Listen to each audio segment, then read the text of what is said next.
Hi, Allison. It's good to see you. It's so good to see you again, Karen. I don't know about you, but I am just counting down the days until the When Love Hurts podcast comes out. I am just most excited about this information to get into the hands of everyone. We have built it up with so much anticipation because we know there's such a need for this content to be out there. So I'm really just most excited for everyone to get access.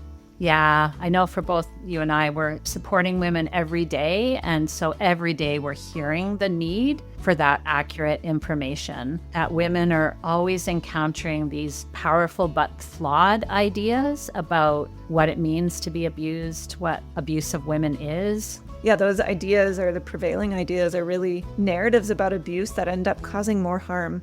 We use the term dominant discourse, but they are narratives about abuse that are commonly held beliefs by majority of our population. Yeah, including people who work in the field of violence against women.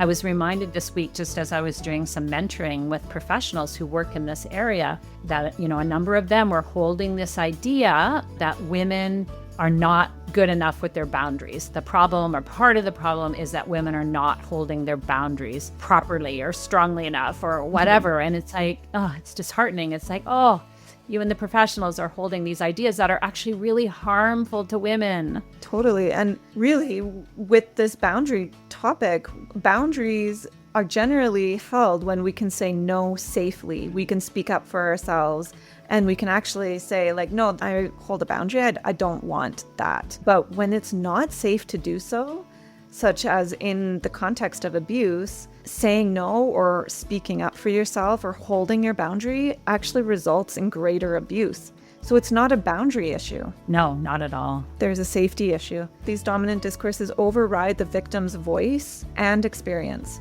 They are wrong, and they do not accurately represent or describe the experiences and realities of men's abuse against women. And it leaves women really isolated. Like, part of what these dominant discourses do is women feel all alone, and they feel like they're the only person that these things are happening to. Oh, if I could just hold boundaries better, then this would solve all the problem, right? So women feel isolated, they feel blamed, and they just keep working harder and harder to try to solve the problem of the relationship when the problem isn't them. Another one I hear a lot is, there's a simple solution. She should just leave.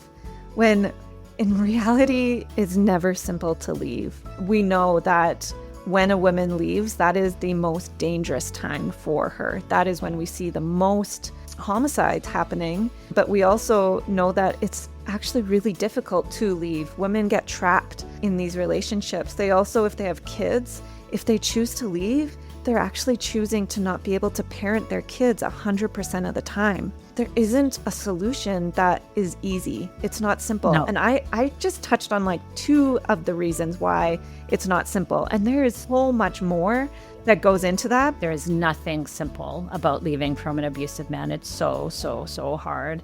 Yeah. And then the other problem with that dominant discourse idea is that it suggests somehow that the problem is with her or the relationship, right? Because if she changed something, or she changed the status of the relationship, then the whole problem goes away. The problem isn't her, and the problem isn't a relationship problem.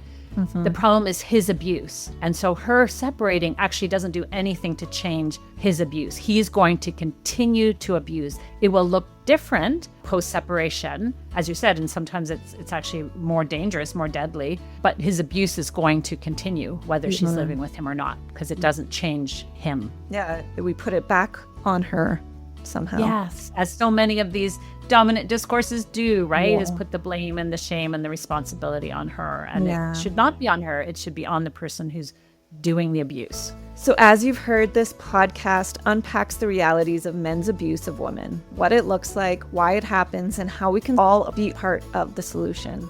So join us on November 25th for the launch of Season 1. You will hear more from Karen and I, but we will also be joined by Jill Corey, the other author of the book, When Love Hurts, and Joan Neal, the other co-host. So we will see you there. See you there.